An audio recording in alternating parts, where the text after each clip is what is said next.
स्वतः संज्ञान लेते हुए यह कहा था कि पैसा कानून लागू होगा और उसमें पूरी तरह से ग्राम सभा का अधिकार होगा कि जितना बालू से रेवेन्यू जनरेट होगा उसका परसेंटेज वहाँ के ग्राम को देना पड़ेगा उसके विकास के लिए, तब वहाँ से बालू उठाया जा सकता है। क्या ये जो अवैध रूप से जो बालू उठाया जा रहा है, जो खनिजों को लूटा जा रहा है, संपदाओं को लूटा जा रहा है, उससे ग्राम सभा को पैसे जा रहे हैं, उसको रेवेन्यू मिल रही है? नहीं मिल रही। और अब आते हैं तरुण महतो पर। तरुण महतो गुंडा कैसे बना? किसने साबित किया गुंडा? तरुण महतो को वहां जनप्रतिनिधि होने के नाते जिस रोड से बालू निकल रही थी उस रोड की हालत जाकर देख लीजिए आप। तरुण महतो को उससे 15 दिन पहले, महीना दिन पहले गांव वालों ने सूचना दिया था कि यहाँ से सैकड़ों हाईवा निकलने का कारण रोज हमारा रोड टूट गया, इसको जल्द से जल्द रोक लगाया जाए, क्योंकि तरुण महतो वहां का प्रतिनिधि नहीं है, वो रोड नहीं बना सकते। लेकिन जो अवैध कार्य हो सकते हैं उसके लिए आवाज जरूर उठा सकते हैं। क्यों?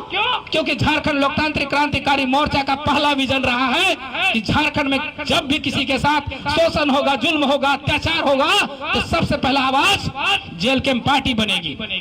और जेल कैंप पार्टी का वहां का प्रतिनिधि हमारा तरुण महतो जी थे। तो क्या तरुण महतो जी वहां नहीं जाते?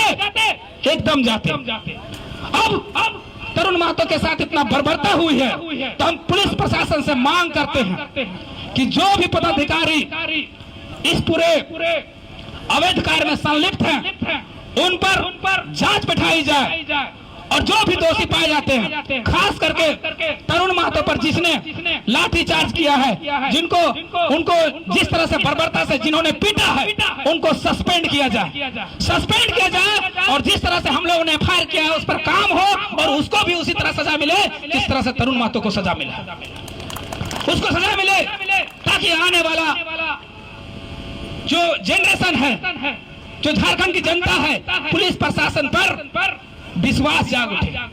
पहले बचपन में हम देखते थे, सिनेमा देखे थे, पुलिस वाला गुंडा मूवी में क्या था कि पुलिस वाला जब काम गुंडों से नहीं लड़ पाता है तो खुद गुंडा बनता है और वहां के शोषित वर्ग, मजदूर वर्ग को न्याय दिलाता है। लेकिन यहाँ तो उल्टा है, पुलिस जो है डायरेक्ट गुंडा है। और इसका ताजा उदाहरण है तरुण महतो के शरीर में लगा हुआ घाव, इसका ताजा उदाहरण है। मीडिया बंधुओं, आप लोग की बहुत बड़ी जिम्मेवारी है। सबसे पहले ये लोग आएंगे, आप ही लोग को खरीदने का प्रयास करेंगे। हम सभी को दोषी नहीं ठहराते, सभी मीडिया बंधु ऐसा नहीं है, लेकिन जो है देखिए भैया, इसी लोकतांत्रिक व्यवस्था में मीडिया वाले के परिवार भी पल बढ़ रहे हैं। कल दिन ऐसा ना हो कि आपके बाल बच्चों तक ये आंच पहुंचे। एक है ना बहुत अच्छा लाइन है, बहुत अच्छा सा रात इंदौरी साहब ने कहा था कि लगेगी आग तो आएंगे कई घर जद में, लगेगी आग तो आएंगे कई घर जद में। यहाँ सिर्फ मेरा मकान थोड़े है, यहाँ पर सिर्फ मेरा मकान थोड़े है। अगर आग लगेगी तो सबका घर जलेगा, सिर्फ तरुण महतो का घर नहीं जलेगा, सिर्फ मोतीलाल महतो का घर नहीं जलेगा। इसलिए ये लोकतांत्रिक व्यवस्था, 3 तरह की व्यवस्थाएं हुई। एक हुआ राजतंत्र की व्यवस्था, दूसरा हुआ लोकतंत्र की व्यवस्था और तीसरा हुआ तानाशाही की व्यवस्था। तानाशाही की व्यवस्था कौन करते थे? अंग्रेज करते थे, हिटलर लोग करते थे।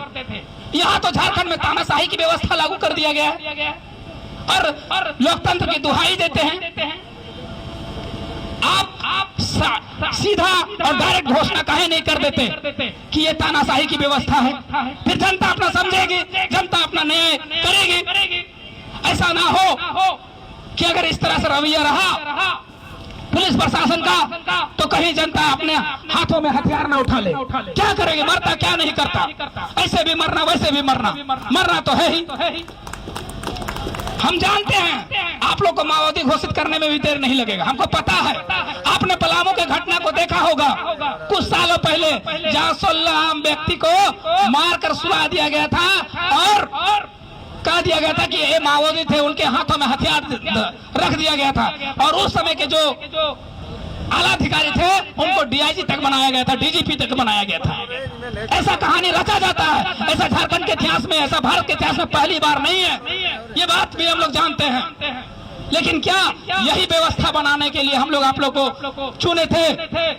प्रतिनिधियों से कह रहे हैं और इन आला अधिकारियों से कह रहे हैं कि हम गरीब, गुरबा, मजदूर, शोषित, वंचित, पीड़ित अगर 5 रुपए का बिस्किट खाते हैं तो 1 रुपए का टैक्स उसमें सॉलिड देते हैं। ये टैक्स हम किस लिए देते हैं? ताकि आप हमारी सुरक्षा कर सकें, आप हमको न्याय दिला सके। लेकिन नहीं, अंतिम संदेश यही है। गांधी जी ने लोकतांत्रिक व्यवस्था के लिए बहुत अच्छी बात कही थी कि लोकतंत्र में कमजोर से कमजोर व्यक्ति को उतना ही न्याय, उतना ही समानता, उतना ही अधिकार मिलना चाहिए जितना कि अमीर से अमीर लोगों को, ताकतवर से ताकतवर लोगों को मिलता है। क्या इस लोकतांत्रिक व्यवस्था में ऐसी व्यवस्था है? नहीं है। इसको कौन बनाया? इसको आप लोगों ने बनाया। इसलिए साथियों, हमें जितने भी हमारे लोकतांत्रिक क्रांतिकारी मोर्चा के साथीगण हैं, सदस्यगण हैं, और जो भी झारखंडी आम जनमानस के साथ भी अगर कहीं गलत होगा तो लोकतांत्रिक मोर्चा आप लोग के साथ खड़ा है। इतना ही बात करके अपनी वाणी को विराम देते हैं। धन्यवाद। जोहार, जय झारखंड।